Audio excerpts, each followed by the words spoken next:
All right. So, what are we doing here?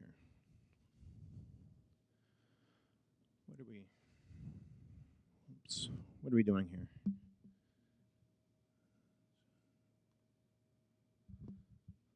What are we doing here? What?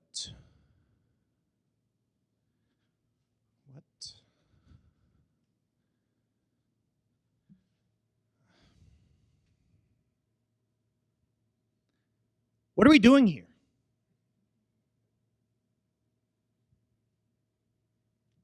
I'm asking.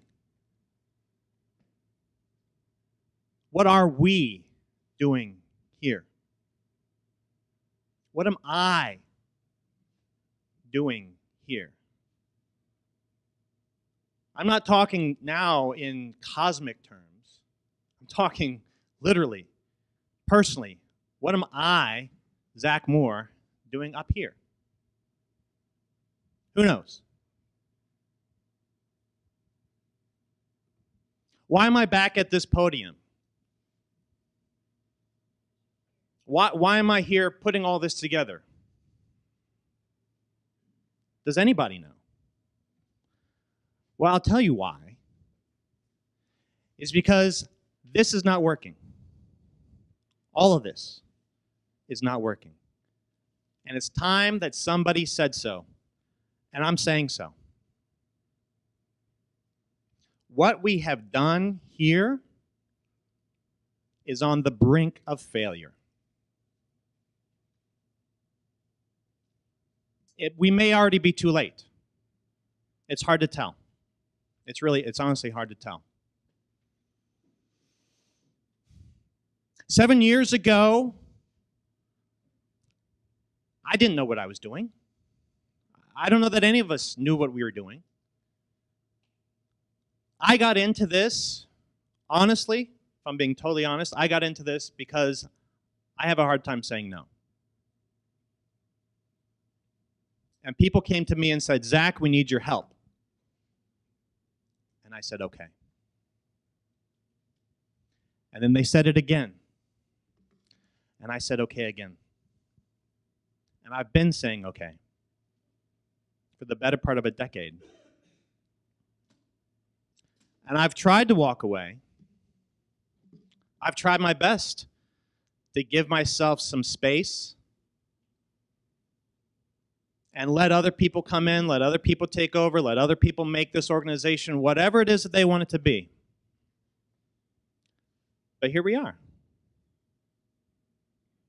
And everything you see, you right now, sitting here listening to me, everything you see is held together by duct tape and baling wire, and it's about to fall apart. This organization has not had an executive director since June. Does anybody realize that? There's nobody actually in charge here.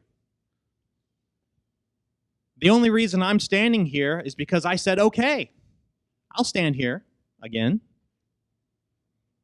Now, lest you think that I'm just being bitter and angry, right? The stereotype of the bitter, angry atheist. I love standing up here. I love talking. I love expanding people's minds. I love inspiring them. I love telling them things that are cool, things that they should care about. I don't like being here having to tell people hard truths, but I will. And this is one of them. And if you're new here today, this is a shock, I'm sure. But better you understand this right now than a month from now, 6 months from now, 6 years from now. This is reality. This is the truth. And the truth for me has always been a centrally motivating thing for what it is that I'm doing. It was 15 years ago, roughly about this time of year. 15 years ago, I was still in school. And I was taking a class. It was a Bible class. I was still a believer at the time. I thought to myself, well, I've read the Bible backwards and forwards probably 10 times. This would be an easy A. And it was. But it forced me to look at the Bible in a different way. It forced me to ask some hard questions of myself and realize the answers that were there, the answers I wasn't anticipating. I didn't want that to be true. I wasn't looking for that to be true, but it was true. Fast forward a few years, I moved to Dallas with my wife, who was sure that I'd put all this religious stuff behind me. And then I go to a Baptist church in Colleyville, full of Southern Baptists, and they've invited a group of atheists to come give a talk. And I'd heard about this, and I was floored. And I wasn't exactly the classic angry atheist stereotype at the time either. I wasn't suspicious of them. I thought it was cool. I gave them the benefit of the doubt. And I went there, and I heard what the Christians had to say. I heard what the atheists had to say, and I said, these are both really great groups of people. I need to learn more from both of them. I did not think that it would lead to anything like this, but it ultimately did. On the one hand, it led to me seeking out and developing relationships with Christians like Dan right there and Brandon right next to him. Great people. And it also led to me seeking out the Fellowship of Freethinkers. Also, many, many great people. I got involved with an organization that some of you may have heard of called the North Texas Church of Freethought. And again, I kept on saying, okay, there was this constant need for help, and there was a couple of organizers there, pretty much just two guys doing almost everything by themselves, and they were asking for help, and I heard that, and I said, okay, I'll help. And I kept helping, and I kept volunteering. And soon they needed a new executive director, and I said, okay, I'll help.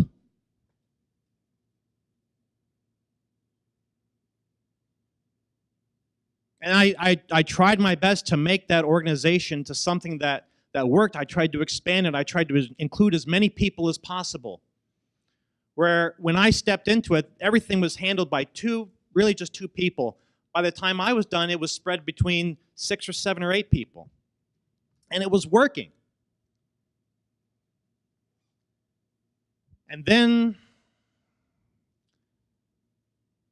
I had a really major conflict with the head pastor.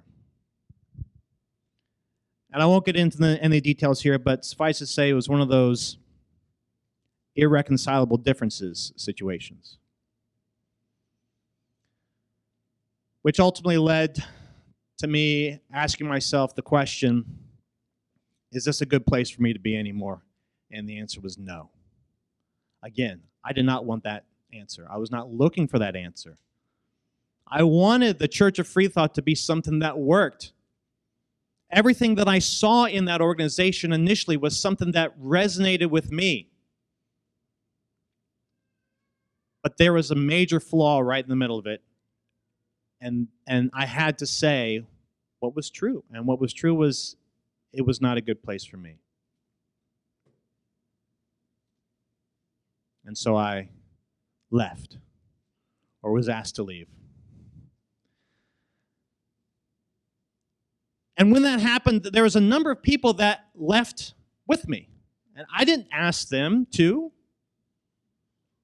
I didn't force anybody to, but there was a number of people that came out of that organization and they said, we want to build something else. We want to build a new organization that's very much like the Church of Freethought, but we want this to be better. And I said, okay. I said, okay. And we sat in my living room for about 3.5 hours. Alex was there. And we hammered out everything that we needed to hammer out in order to make this happen. And they said, Zach, we want you to be executive director again. And I said, okay. I said, okay. But I did not want this organization to be something that I had control over, that always came looking back to me. And so after 2 years of pretty much being the buck stops here guy for everything, I took a step back. And I said, now it's time for other people to lean in and take ownership of this organization. And it kept going. There were others that stepped in. But every year there were fewer. Every year there were fewer people stepping in. There were more people stepping back, fewer people stepping in. I don't know why. I think it's just something systemic that happens with nonprofits. I don't know. At the same time, it seems to me that there's some sort of a massive change in the atheist community in general. Does anybody else notice this? When I came into this, when I first sort of poked my head up into what was going on in atheism, it seemed like it was transformative. You had best-selling books on the New York Times list. Dawkins, Hitchens, Harris, everybody knows those guys. And they're not that... So the fact that Dawkins had a book, the fact that Hitchens had a book, that's not that interesting. What was interesting to me is walking into the Barnes & Noble over in South Lake and seeing the front shelf of books stacked with hardcover editions of God is Not Great. You're in South Lake, Texas, you walk into a bookstore and you see God is Not Great times 100 staring at you. That was something. Something was happening there.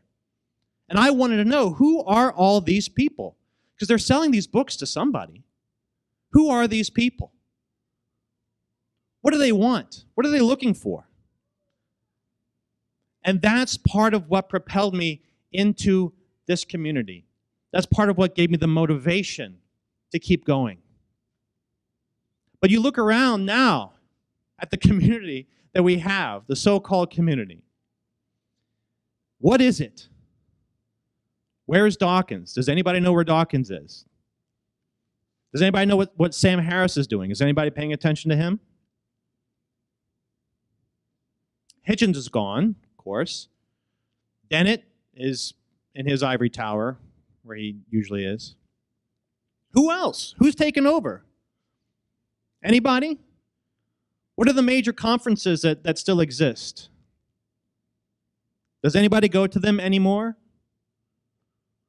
I went to Skepticon for 3 or 4 years straight. I went to, we had a Texas Freethought convention here. Don was one of the organizers in 2010. It was a fantastic convention. What happened to that?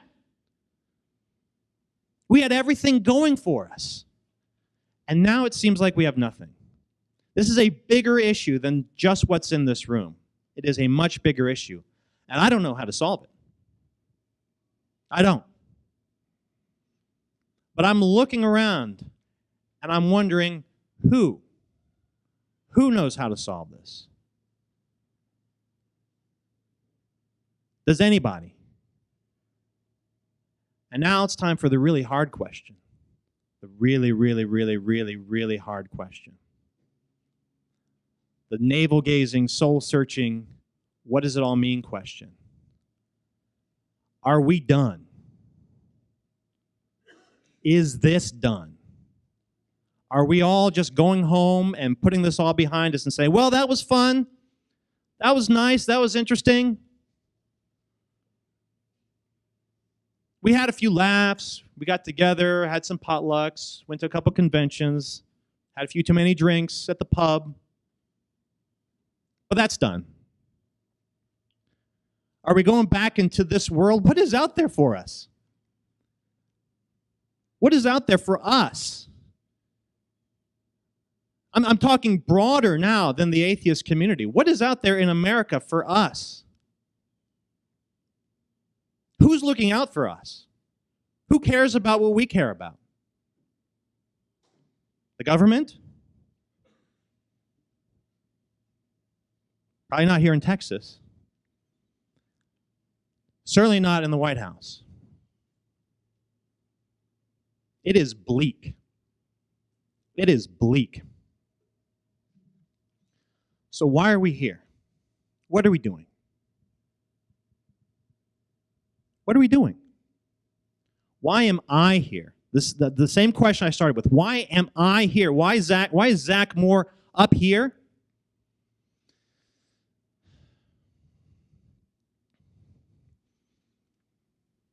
Because I'm thinking about my inheritance.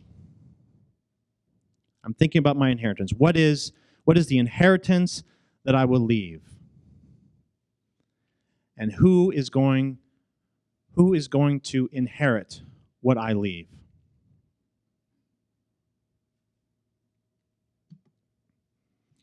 This is my son Patrick. He's 5 years old. You probably saw him milling around.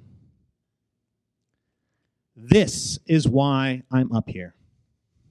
This is why I say okay. This is why when people say, Zach, we need help, this is why I say okay. I want there to be something. I don't know what. Maybe it's not this. Maybe we burn all of this to the ground.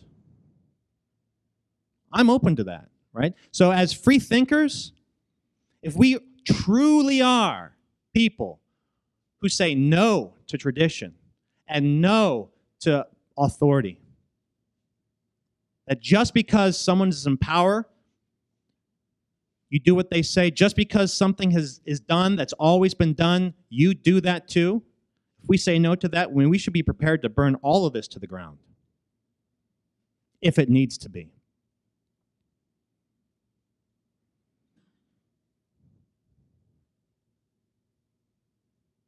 I'm reminded a bit of, so The Last Jedi came out, Star Wars, and when the trailers showed Luke sort of grumpy and grumbling, that was a kind of a different thing than we're used to seeing. We're used to seeing Luke as being sort of this, hey guys, we can do it. He's the farm boy looking up at the sunset, wondering what's over the horizon, jumping for the chance to go out and make his stamp on the world. We're not used to seeing Luke as the cynical, angry, bitter hermit on an island in the middle of nowhere. But I kind of feel for him now. I kind of think there's a place that he's coming from which is true. There's a statement that he makes in the trailer, so I'm not giving anything away, where he says that he thinks that it's time for the Jedi to die. Well, maybe it's time for the Fellowship of Freethought to die. Maybe it dies and goes away. Maybe it dies and is reborn. I don't know. That's not up to me. That's up to you. I cannot do this by myself. None of us can do this by ourselves. The number of people who've been organizing this group, who've been making things happen, is vanishingly small. And we need help. And there's hardly anybody that shows up. Leonard showed up at 9:30 a.m. to help me. That's fantastic. Thank you, Leonard. We need a dozen more Leonards, or 24 more Leonards. And we need that now. Or else whatever it is that my son is going to experience is not going to be this. Because this very well might be done. This very well might be done. And I am not, in any sense, telling you this from some high position. The fault is as much mine as it is anybody else's.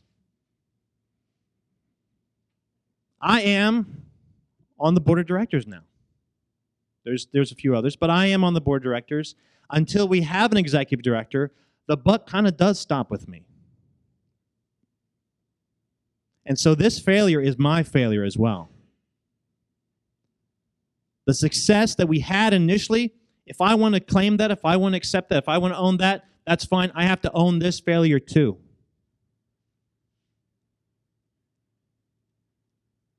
Could I have done more? Absolutely. Should I have done more? I'm going to look at my wife real quick. She's giving me the side eye, so probably not. Probably not. And in all honesty, for any organization to pin all their hopes on any one person is probably a mistake. That's probably the seeds of failure right there. We cannot look at any one person to solve our problems for us.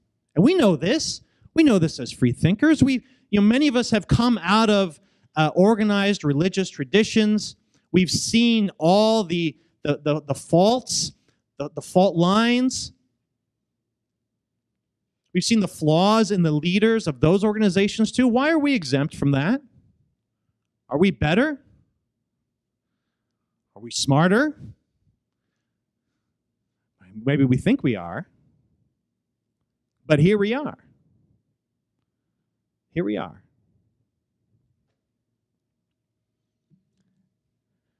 As for myself, I have to answer to my son. I have to explain to him why it is I've spent as many hours as I have doing all the things that I've done when I could have been building Legos with him or playing soccer with him or doing whatever else with him. Right? And in my mind, what I want to say is, I was building something great for you to enjoy. And maybe I did for a time. And maybe I get credit for that. But if that doesn't have staying power, to me, I don't know that I would trade that anymore. Especially as he gets older. I don't know that I would trade that anymore.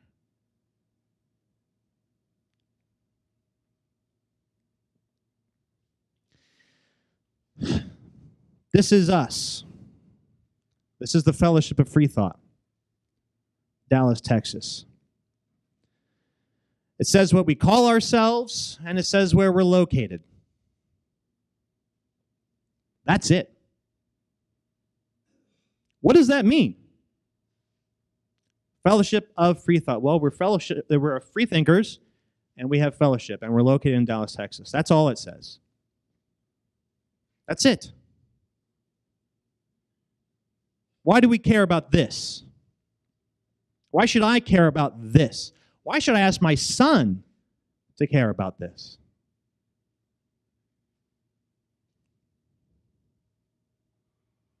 The pansy in the middle was supposed to represent free thought in general and fellowship. It's supposed to look like people coming together. Some people, I don't know, they think it looks like a weird kind of a skull thing. I don't know. I personally like it. It was designed by Whitney Ford, who did a lot of our graphic design initially. And I liked it a lot. But as I'm asking myself these hard questions, I'm wondering, what is this actually? I've got it on the back of my car, so it means something to me. But what does it mean to you? What does it mean to anybody else? If anybody else sees this, what do they think? Right? This is who we are. This little bit of a graphic design is supposed to encapsulate who we are as we go out into the world, as we have conversations with people, as we chat with the people taking our blood. Right? I was in there giving blood earlier. They were very curious to know what it was that we do. If I showed them this, they would get nothing. They don't know what free thought is. Nobody really knows what free thought is. What we need, if we are to move forward, and again, that's not my decision. That's not my decision. And this is also bigger than just this organization, right? This is everything. This is the entire atheist community. Hell, this is all of America.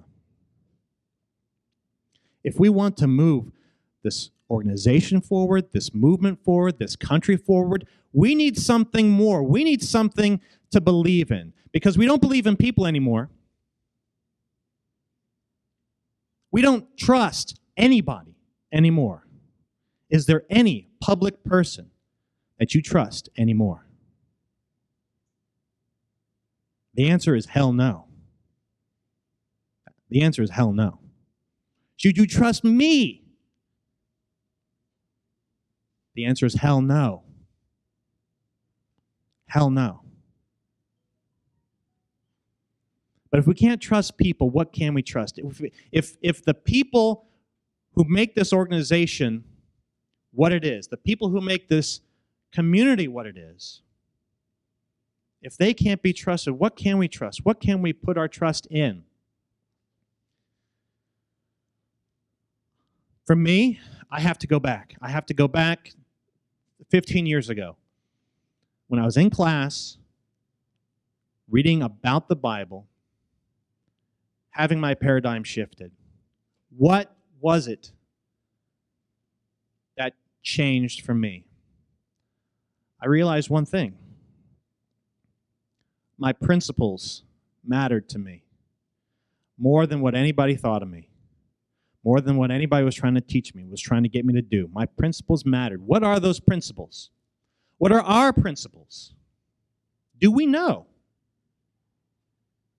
What are the principles of the Fellowship of Freethought? If you've been to the website, if you've looked us over, if you've been to our meetup page, if you've been to our Facebook page, if you've been interacting with us, what are the principles of the Fellowship of Freethought?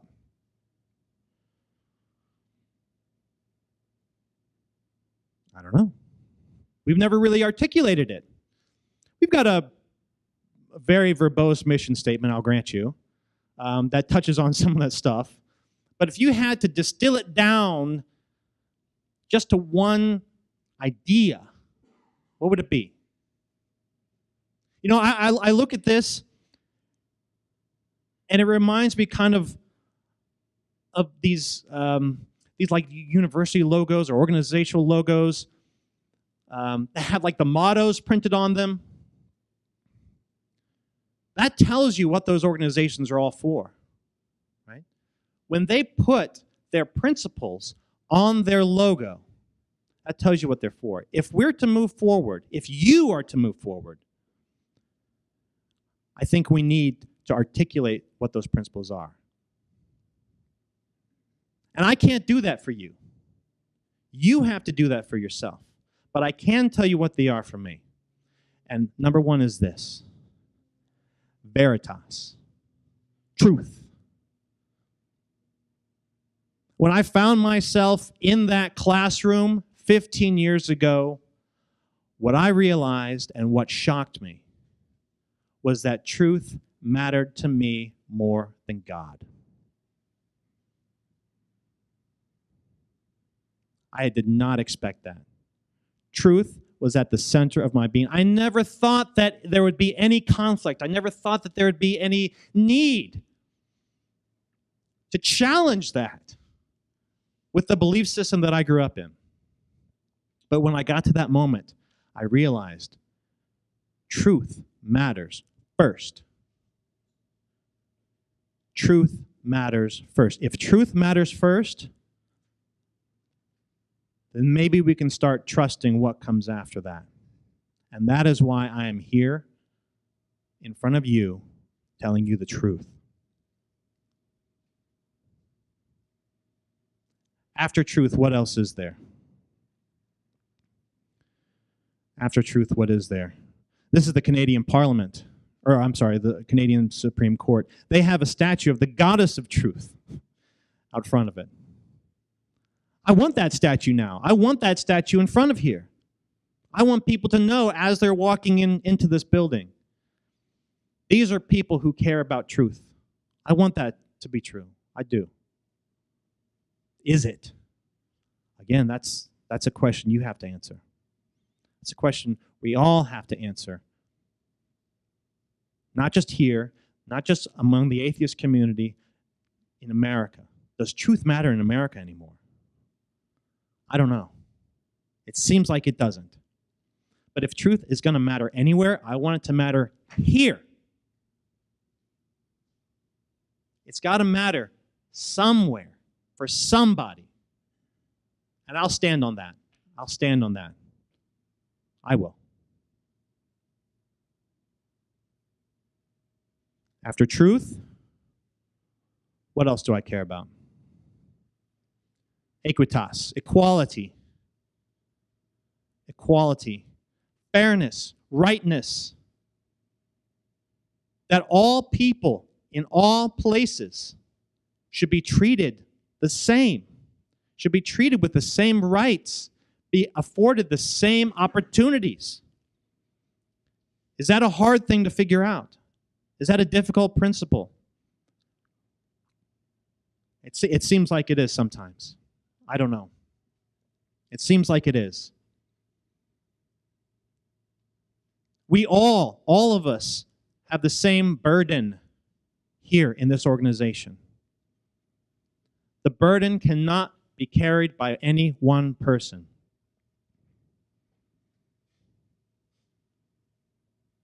Likewise, we have to ensure that whatever burdens are out there in the world are not carried in an unjust way. The burdens that are out there in the world have to be fairly and equally distributed, and the rewards as well.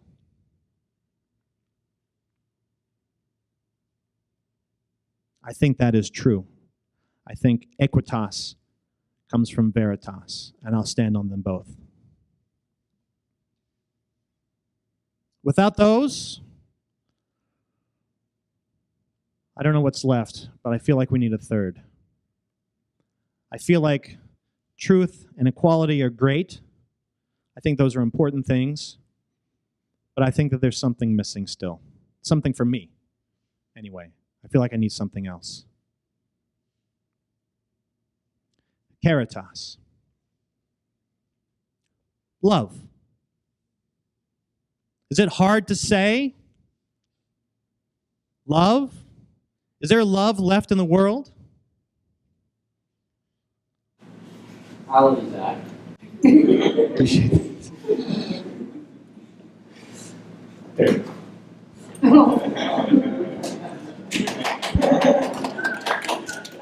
Appreciate that very much. If there's love left in the world, we need to culture it. We need to encourage it. And this is not just love. This is a very specific kind of love. Of course, there's different terms for love in the Greek and in the Latin. This is, if you have a Christian background, you might be familiar with agape love. That's the Greek term. A sort of a deep down fundamental caring for other people as people. Translating into Latin, it becomes caritas, which is the derived, which we have derived the word charity from. Charity comes from this. Charity, the love of your fellow human beings. That is caritas. And to me, without this, what's the point of anything? What's the point of doing what we're doing if we don't care about each other? If we can't lean on each other when times get hard, and times get hard. Times get very hard. I told the story in the video, trying to promote this talk, of when my son was born. And, my wife and I, we had moved to this area. We didn't have any family living here. We just had a baby.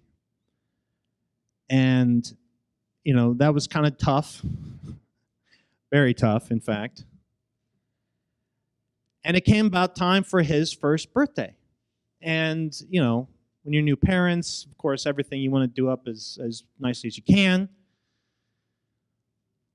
And we asked ourselves, well, who are we going to invite to his birthday party? We need some kids, there's nobody else we can invite. None of his cousins live close by. He's not in, he was in daycare, but he didn't really have, he's still an infant, basically, didn't have any friends from daycare. Too young for sports, too young for any other activities. The only place we had kids to invite was from the Fellowship of Freethought. And that was something. That was meaningful, to be able to have a group of people that we could reach out to and invite over for my son's first birthday party. That would not have happened if I hadn't said okay all those years ago. And now, it's easier for us. Right? Now he's got more friends in different places, and we're still able to keep up with our fellowship friends, of course. But what about the other people? What about the other people having children and bringing them here and hoping that they can find friends for their kids, hoping that they can find people that they can invite to their kids' birthday parties, hoping to intertwine their lives with other people's lives? What about that? If I walk away right now, if I set down this microphone and walk out the door and you never see me again, I'll be fine. I'll be just fine. But what about all those other people coming in here? And there are. For whatever reason, we have the largest group of people subscribed to our meetup anywhere in the world. That is a shock. I don't know who these people are. There's nearly 4,000 of them. 4,000 of these people. Who are they? What are they looking for? And who is out there loving them? I don't know. Can I love 4,000 people? Yes, in some sort of abstract, cosmic way, I can sort of feel for them. But no, I'm not. There's no way any one person could do that. The only way that this happens, the only way that we create a community worth giving a damn for, is if we all take responsibility for going out and loving all the people that are out there. And if nothing else, look, we can find truth and equality other places. That's fine. But to find truth and equality and love in one place like this, I don't know where else to find it. If it existed someplace, I would have been there already. I wouldn't have had to help build one. If you knew of something like that, why are you here? Why are you here? Tell us where this other place is. Tell us where this place is that people get taken care of, that people get loved, that they get taken seriously and treated fairly and equally. Here is what I'd like to see. This is my humble submission for a slight update to who we are. If we can put our principles on our identity, if we can tell people, communicate to them clearly and openly about what we are about what we're struggling with, about what we're seeking to bring into the world, maybe this organization doesn't have to die today. Maybe. But it's up to you.